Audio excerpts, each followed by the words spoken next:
day by day. This team needs to focus on what we did today, learn from it, and come back tomorrow and be better. And so for us, we know the big... The tension surrounding Caitlin Clark's meteoric rise isn't just about basketball anymore. It's about legacy. It's about identity. And it's about how corporate America chooses who gets to shine under the brightest spotlight.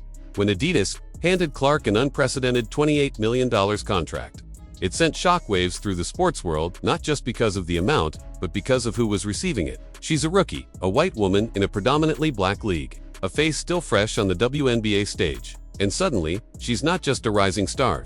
She's the most endorsed player in women's basketball history.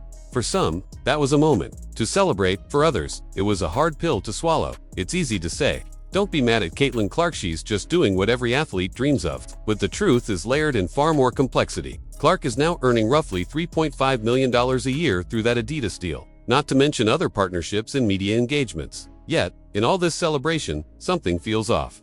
Where are the Nike ads? Where are the commercials flooding our screens with Clark's face? Where are the billboards, the exclusive merch drops, the signature shoe that athletes of her caliber are expected to receive? We've seen it before.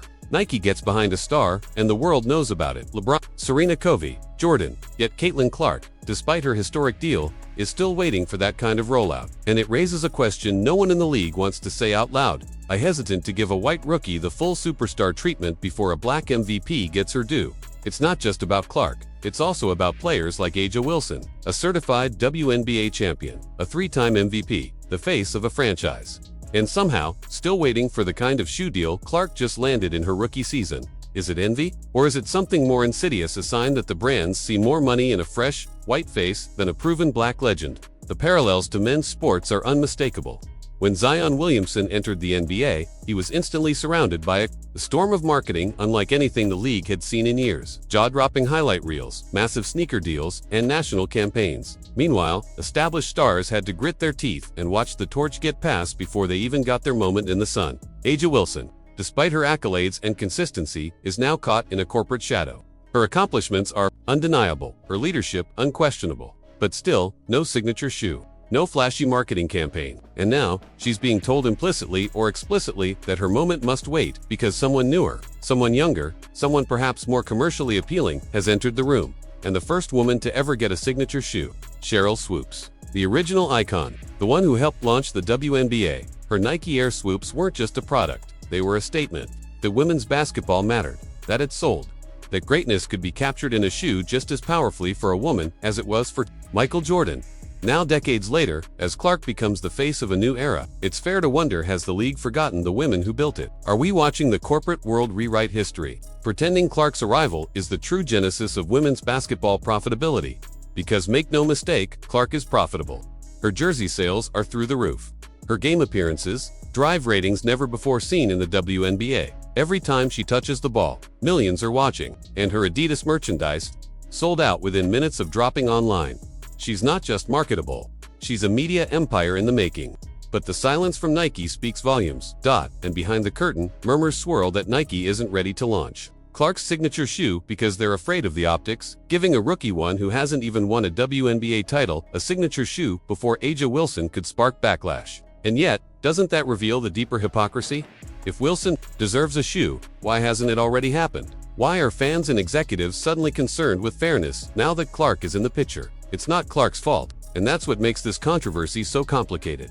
She's not the villain, she's just the lightning rod.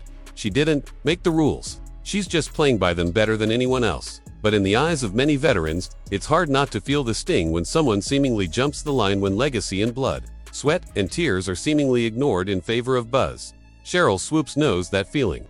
She's been vocal about the shifting priorities in women's sports. Back in her day, the marketing was sparse. The money even more so. Now, brands are tripping over themselves to align with the new era. While progress is beautiful, it's also painful when it seems to come at the expense of recognition for those who paved the road. What's happening now is the WN reckoning with the business of sports. Talent alone doesn't dictate who gets the endorsements. Marketability, social media presence, and cultural relevance carry just as much weight. And in that world, Clark dominates. She brings in new fans. She lights up highlight reels. She bridges the gap between casual viewers and hardcore basketball fans. She's the cultural zeitgeist and the brands know it.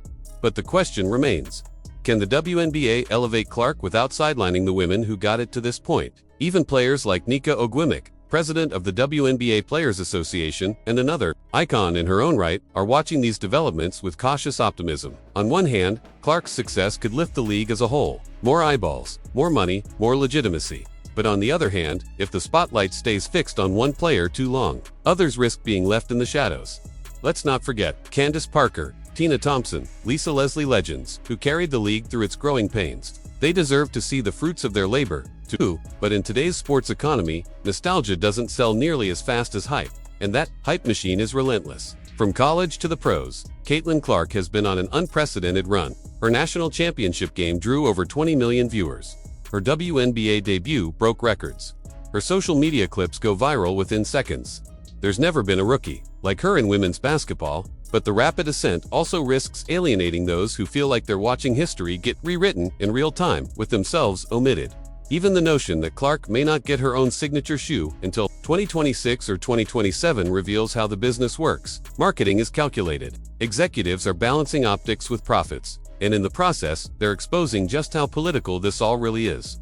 Because in men's sports, if a rookie shows they can sell, the product gets launched, period. No one stops to make sure the vets are okay with it. But here, the hand-wringing is endless. And it's the fans, the players, and the league who suffer. The longer brands hesitate, the more divided the narrative becomes. Meanwhile, the landscape of the WNBA is changing beneath our feet.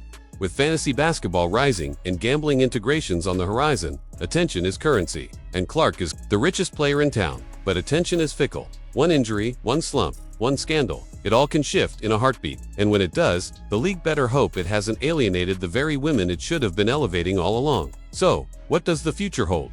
Will Clark and Wilson coexist as co-faces of the league? Will Swoops and other legends be honored for what they've built, or will we continue to pretend that the WNBA only became relevant when the cameras started following Clark? The sad reality is that we live in a moment where race, gender, money, and fame collide like never before. And Clark, whether she asked for it or not, has become the epicenter of all those tensions. She deserves her flowers. She's earned the spotlight. But it's on the league, on the brands, and on the fans to make sure that spotlight isn't a weapon used to erase everyone else. Because the goal isn't to lift up one woman at the expense of another. The goal is to make sure the WNBA becomes a league where all stars shine, where legends aren't forgotten, and where rookies like Caitlin Clark can soar without leaving anyone behind. What do you think?